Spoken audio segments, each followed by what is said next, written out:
Steve Lacy is more than just one song. For those of you who are unfamiliar with who that is, Steve Lacy is the artist who is probably, you recognize him as the guy who made that song, I wish I knew, I wish I knew I needed you. That whole Bad Habit song, that's Steve Lacy. And that is the most popular song by him. It's the one the masses know, but it is probably the song that I would say he hates the most. And that is because it has done a really good job at just sort of pigeonholing him and being that song that, a motherfucker goes to his concert and that's the only thing they want to hear. Steve Lacy yelled at his fans during his concert because Steve Lacy wanted fans to finish the lyrics to his song Bad Habits. So he stopped singing and held out his mic for fans to sing. But fans only knew the TikTok verse to the song. The way nobody sang the next verse embarrassing as. And everyone in the crowd just went silent, so Steve Lacy started to yell at his fans. I get the feeling that is why on his latest album, the album that we're going to be reviewing today, titled Oh Yeah?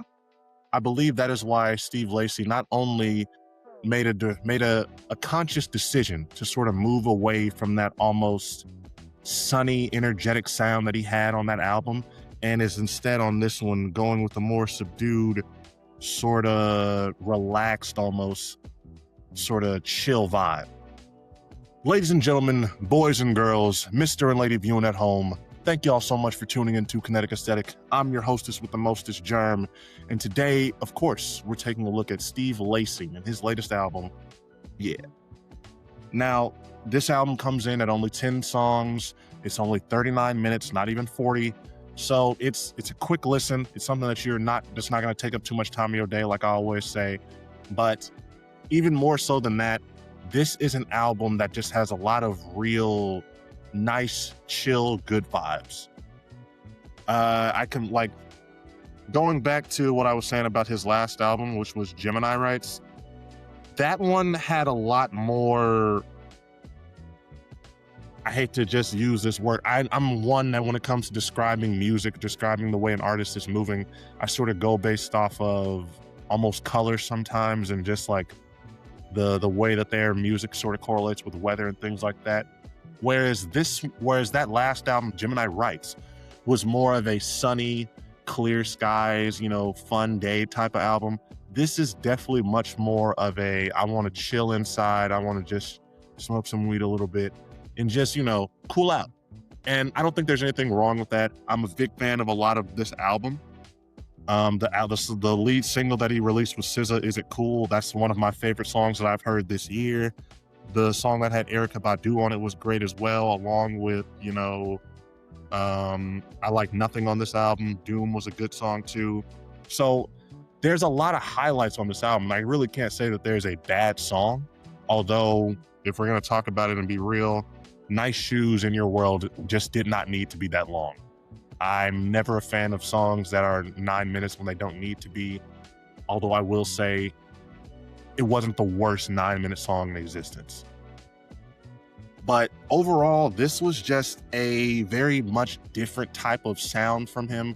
And like I said in the beginning, I think a big part of that was probably because, that last album, Gemini Rights, it had that song Bad Habit on there. And I just remember not too long after I reviewed that album and after I was still in the midst of listening to it, I just remember a video that came out of him while he was on stage performing.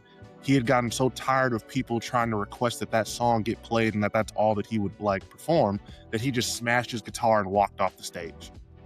And I feel that moment sort of encapsulated sort of the beginning of the creation of this one.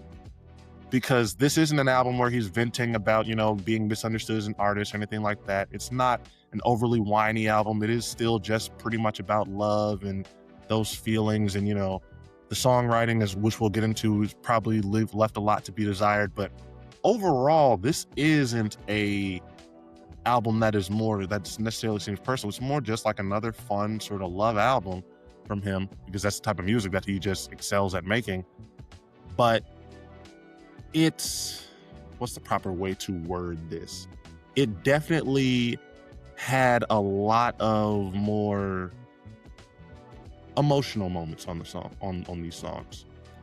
And and the one thing I will say is a negative towards the album, I do think that he does need to improve as a songwriter. There are too many moments on songs on this album where I'm sort of vibing or I'm starting to get into it, where he'll just drop a line that is just a little bit, not even a little bit, that's just cringy. It's just sort of like, why, like, is that really the best sort of wording you can come up with? There's the line on the song Nice Shoes, the 9-minute one, where I felt like he was really getting started to go off, and he's just like, if I had $1 for every friend that I wanted to fuck, I'd have a nice pair of shoes. And it's like he makes it work. The song is still nice. I'm not trying to say that the song doesn't work just because of that, but I'm one of those people that can really be brought out of music. You can sort of pull me out of it if you don't really make the right decision with your lyrics, or if you are just sort of doing the wrong thing. I already talked about it when I was reviewing the Drake albums, how he kept pulling me out of the music because of all the whiny shit he was actually talking about. This is just one where on a lot of songs on this album, Steve just says at least one line, or there's just a couple little parts of it where you're just like, I wish you would have wrote that a little bit better. You probably could have been a little bit more eloquent. You could have been more poetic with the way you worded this. But I think that is almost another thing that is just charming about Steve. That's probably what endears him to a lot of people. He writes music similar to a sophomore in high school who is going through a bad breakup or is just trying to really figure out himself. And that's, again, it's not a bad thing. I'm not saying that it means that his music isn't worth listening to or anything like that. In fact, if I'm going to have to grade this album, I'm still going to have to grade it I'm grading it an 8. It is a very solid light 8. It's not a bad album by any means. It's not the best album of the year at all, but this is definitely something that is worth listening to and that I would recommend. It's just, he just needs to get a little bit better at his songwriting. And you know what? I don't really hold that against him. Again, you look at somebody like Kanye, who has been in the game for as long as he has. I can tell when he writes his own lyrics, the bleached motto and the asshole line comes to mind. So there are people who have come a long way, who've had very legendary and way longer careers than Steve Lacy has at this point. And I don't necessarily think they're the best at writing songs. So that is not going to be the be all end all. I just hope that it's something that he can choose, that he can find some way to improve on. Because when I tell y'all that this album just has a lot of great sounds and it's just a nice album to listen to.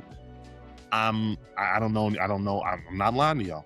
Put it on, just sort of let it be on in the background and just sort of vibe to it. You'll have a good time. You'll hear a couple lines that'll be like, damn, did a 15-year-old boy going through puberty write this? But it's still gonna just be a vibe. So that is my grade for this one. Steve Lacy's Oh Yeah is getting an 8 from me, but I would love to hear what any of you in the comments or anywhere else are thinking about it. So like I said, feel free to comment. Make sure you send something out to me. Make sure you let me know what you think, because it means the world to me. But with all that being said, this has been Kinetic Aesthetic, and this has been another edition of us reviewing stuff. Make sure you like, follow, subscribe, do whatever you have to do so that you are up to date on whatever Kinetic Aesthetic drops next. And make sure that if you are viewing this on YouTube, make sure you hype the video up in the algorithm. It makes a great deal of difference to me and to the algorithm, and it helps Kinetic Aesthetic be reached by a whole bunch of other people. So I appreciate you all. I hope you have a beautiful rest of your day, and I hope that you have a beautiful weekend, because it's probably going to be Friday when I release this. And I want you all to know I love you. It's Kinetic Aesthetic. It's been your boy Germ. I'm out.